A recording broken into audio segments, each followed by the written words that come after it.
वैसे आज कार्यक्रम तो देवली उमियारा के लिए था, लेकिन जिला केंद्र होने के नाते और प्रभुलाल जी ने इतना बढ़िया भवन बना दिया, इसका आकर्षण ये छोड़ नहीं पाए और इसका लाभ लेने के लिए आज कार्यक्रम यहाँ आयोजित किया। और मैं सोचता हूँ कि इसमें देवली उमियारा के अलावा भी कई हमारे कार्यकर्ता विराजमान है। अब आप आ गए तो आपकी अब जवाबदारी देवली उमियारा के लिए अब आज से सुनिश्चित कर देते हैं। आ गए तो जवाबदारी तो लेनी पड़ेगी। तो अब आप सबके जुम्मे है कि देवली उमियारा की सीट इस बार भारतीय जनता पार्टी के कब्जे में होनी चाहिए। ये मैं आप सबसे आश्वासन दे रहा हूं। हम सबकी जवाबदारी है, यहाँ जितने भी कार्यकर्ता विराजमान है उन सबकी जवाबदारी है। देखिए, आज आपको पता है कि मुझसे कई समाचार पत्र के पत्रकार जी पूछते हैं कि भाई पिछली बार हारे क्यों। अब पिछली बार हारने का कारण आप सबको पता है कि कांग्रेस ने भयंकर तुष्टीकरण किया था, समाज को तोड़ने का एक षड्यंत्र किया था। ये आप सबके सामने है। कांग्रेस ने अपने चुनाव घोषणा पत्र में पेज नंबर 7 पर लिखा कि बहुसंख्यकवाद को समाप्त कर देंगे। आप निकाल करके देख सकते हैं। हम तो हमारे देश के प्रधानमंत्री आदरणीय नरेंद्र भाई मोदी जी 140 करोड़ देशवासियों का विकास चाहते हैं। 140 करोड़ देशवासियों में एकता चाहते हैं, पूरे समाज को एक करना चाहते हैं। और दूसरी ओर ऐसी राजनीतिक पार्टी है जो समाज को तोड़ना चाहती है, जातियों में बिखोरना चाहती है। हम सबको ये सबक सिखाने का समय आ गया है। उन्होंने जनता को भ्रमित किया, बहुत भ्रमित कर दिया। उन्होंने जनता को इस प्रकार से भी भ्रमित किया, ये तो संविधान को तोड़ देंगे या आरक्षण को समाप्त कर देंगे।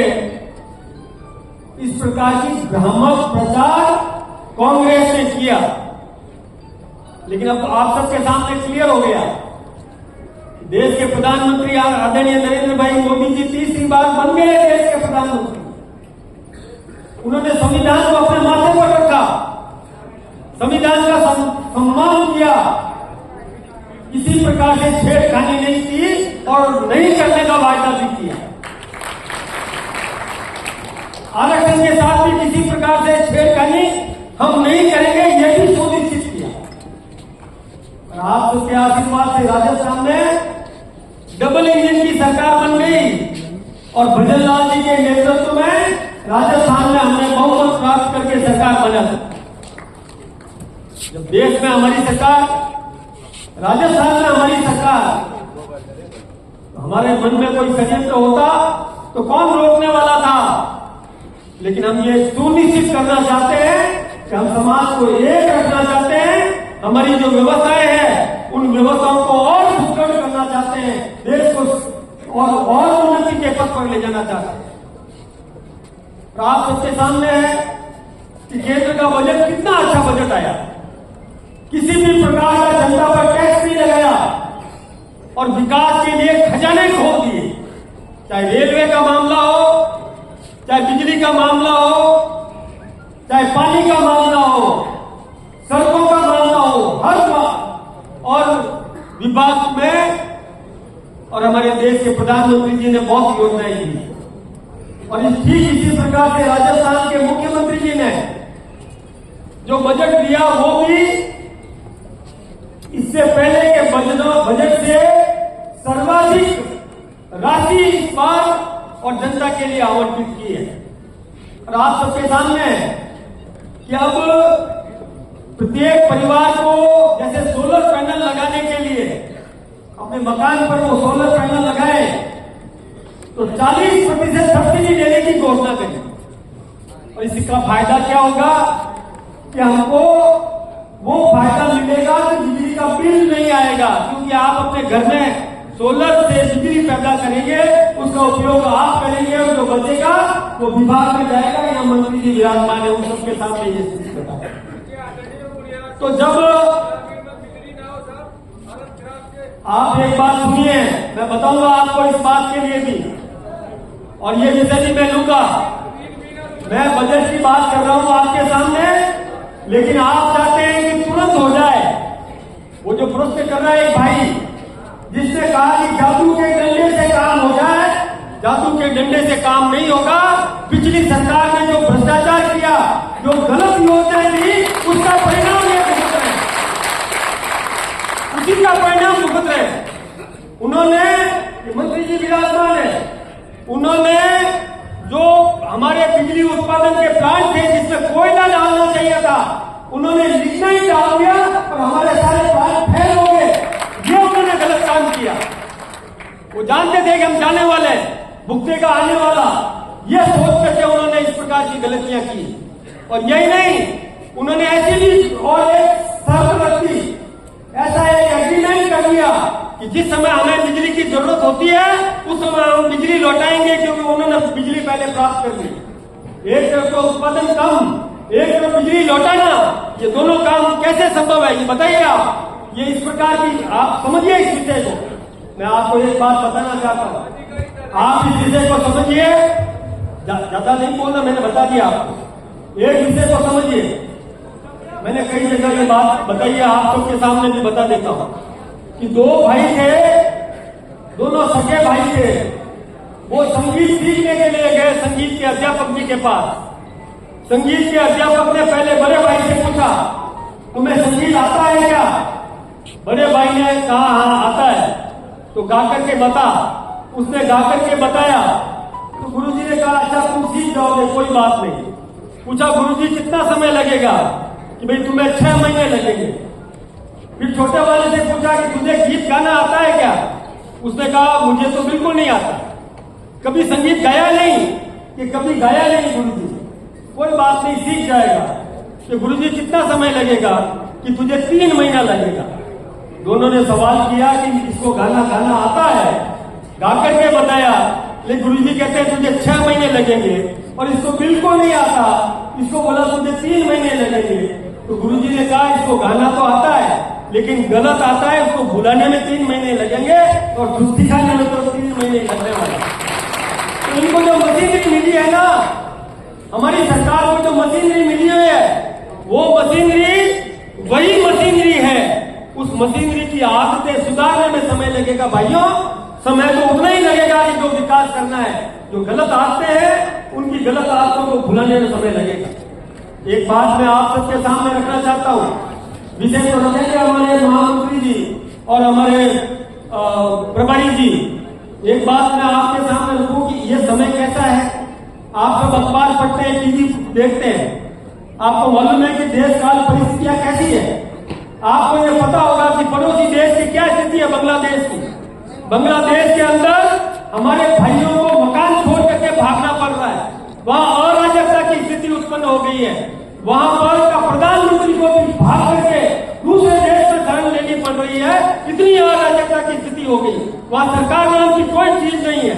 वहां पर कोई धन्यवाद हो हमारे नरेंद्र भाई मोदी जी को कि जिन्होंने कूटनीतिक व्यवस्था करके और एक ऐसे व्यक्ति को अपनी शासन दिया है, उसको कहा है कि तुम व्यवस्था सुधारो।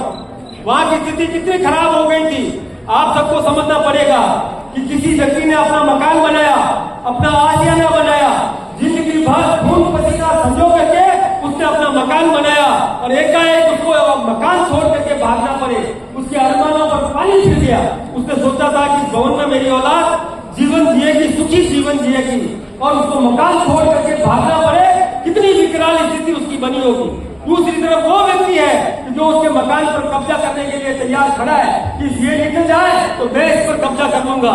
दूसरा कहता है कि नहीं, ये तो मेरी नजर लगी थी इस मकान पर, मैं इस पर कब्जा करूंगा। एक तरफ तो उसके मकान पर कब्जा करने की होड़, और एक तरफ वो व्यक्ति जिसने अपना जिंदगी भर का पसीना लगा करके उस भवन को तैयार किया, उस भवन को उसे छोड़ के जाना पड़ रहा है। कितनी विकराल स्थिति होगी। हमारे हिंदुस्तान में भी कांग्रेस इसी प्रकार का षड्यंत्र कर रही है। अब अजमेर, आप उदयपुर की घटना देख लो, उदयपुर में किस प्रकार की स्थिति बनी, ये आप सबके सामने है। इसी प्रकार से देश में आर्थिक व्यवस्था को तोड़ने का षड्यंत्र ये कांग्रेस कर रही है। अभी देखिए कश्मीर के अंदर, कश्मीर को हमने सुधारा, लेकिन कश्मीर में एनसीपी और कांग्रेस साथ में मिलकर के चुनाव लड़ने की उन्होंने घोषणा करी और वो आपस में लड़ भी रहे। आप पार्टी बनी दिल्ली में, पंजाब में आपके साथ में वो मिलकर के काम कर रहे हैं, दिल्ली में पंजाब में अलग अलग लड़े, दिल्ली में साथ में मिलकर काम कर रहे हैं। ये बेनोल गठजोड़, कहीं की ईंट कहीं का रोड़ा, भानुमती का कुर्मा जोड़ा, इस प्रकार के लोग हमारे सामने खड़े। इसलिए भाइयों, ये समय ऐसा है, आप सबको ये छोटी छोटी बातें भुलानी पड़ेगी, छोटे छोटे हितों का त्याग करना पड़ेगा, एक बड़े उद्देश्य का ध्यान में रखकर ये चुनाव जीतना है। आप सब जानते हैं कि हमारी राजस्थान में सरकार है, हमें बहुत अच्छा बहुमत प्राप्त है। एक विधानसभा से हमें कोई फर्क पड़ने वाला नहीं है, कोई सरकार पर फर्क पड़ने वाला नहीं है, लेकिन वातावरण बनाना है, देश के अंदर वातावरण बनाना है कि राष्ट्रीय चरित्र युक्त व्यक्तित्व को निर्माण करके और ऐसी पार्टी को जिताओ। नरेंद्र भाई मोदी के हाथ मजबूत करो, नरेंद्र भाई मोदी के हाथ आपने मजबूत किए, देश विकास के पथ पर आगे बढ़ेगा। ये चिंता करने की जरूरत है। इस समय हमें पहली प्राथमिकता ये है, हमें कोई एक उसकी चिंता नहीं, जितनी चिंता यह है कि देश में ऐसा वातावरण बनना चाहिए कि 140 करोड़ जनता के हितों की चिंता करने वाला हमारा देश का प्रधानमंत्री, हमारा मुख्यमंत्री ये मजबूत बने, हमारे साथ जनता का जुड़ाव हो, यह बहुत जरूरी है। इसके लिए मैं आपका आह्वान करने के लिए आया। हम सब लोग इसीलिए आपके बीच में आए कि इस समय हमें नरेंद्र भाई मोदी और भजन लाल जी को और मजबूत करने की जरूरत है। जनता में इस प्रकार का वातावरण तैयार करने की जरूरत है कि किसी भी प्रकार का षड्यंत्र अब सफल नहीं होने देंगे। किसी भी प्रकार का भ्रम पैदा करने की कोई कोशिश करे, उसके भ्रम को सफल होने नहीं देंगे। हाँ, विकास के नाम पर हम आपके सामने खड़े, विकास किया है, देश आपके सामने है, जो विकास किया वो भी आपके सामने है। आपको ये भी पता होगा कि पहले भी हमारी सरकारें रही है, उन हमारी सरकारों ने जनता की चिंता करी और कांग्रेस आती है। 5 साल तक कांग्रेस केवल लड़ती रही। आपके यहाँ का जो नेतृत्व कर रहे थे उनके साथ में भी क्या हुआ आप सबके सामने है कि हमेशा कुर्सी का पाया पकड़ करके बैठे रहते थे। वो अशोक गहलोत जी 5 साल तक विकास के नाम पर कुछ नहीं कर पाए। आप ये क्यों भूल रहे हैं, जब आपके सामने ये सरकार है जो विकास के लिए खजाना खोल रही है, विकास के लिए जनप्रतिनिधि कमर कस करके तैयार खड़ा है, तो आपको एक बात का ध्यान रखना चाहिए कि धन्यवाद भी देना चाहिए। घोड़े और गधे एक भाव में मत बेचिए, घोड़े और गधे एक भाव में मत बेचिए। जो सेवा करे उसका सम्मान करो, जो सेवा नहीं करे उसके कान मरोड़ो, ये भी आना चाहिए। ये बहुत जरूरी है। जो काम करे और वो नहीं करे, क्या होता है आप सबके सामने है कि कांग्रेस के नेता 5 साल बाद आते हैं, आपके सामने अपना साफा उतार के रख देते हैं, प्रलोभन दे देते हैं और प्रलोभन देकर के वोट प्राप्त करके चले जाते हैं और 5 साल तक जनता की चिंता नहीं करते, न विकास की चिंता करते हैं, तो न कोई ऐसा आधार तैयार करते हैं कि जिससे हमेशा लाभ मिलता रहे। और एक तरफ वो है कि जो जनता की चिंता करे, बातों का निर्माण करे और आज आपके सामने जो विकास के और आयाम स्थापित किए वो आप सबके सामने, ये विकास आपके सामने। हमारा कार्यकर्ता जनता के बीच में जाता है, सेवा करता है, आशीर्वाद देता है। अरे दादागिरी से आशीर्वाद नहीं मिलता, सेवा करने से आशीर्वाद मिलता है। और वो 5 साल बाद आता है और आप यदि दे दोगे तो क्या होगा, यही होगा। मैं बताऊं आपको, सावधान रहो। 5 साल बाद आया, उसने माफी मांग ली, गलती हो गई, अब सेवा करूंगा, और आपने आशीर्वाद दे दिया, तो जो सेवा करने वाले के मन में भी आएगा कि ये तो जनता भूल जाती है। आपको पता है विजय साई जी महाराष्ट्र से आती है, महाराष्ट्र की है, इनको पता है सुशील कुमार शिंदे थे, महाराष्ट्र के मुख्यमंत्री रहे।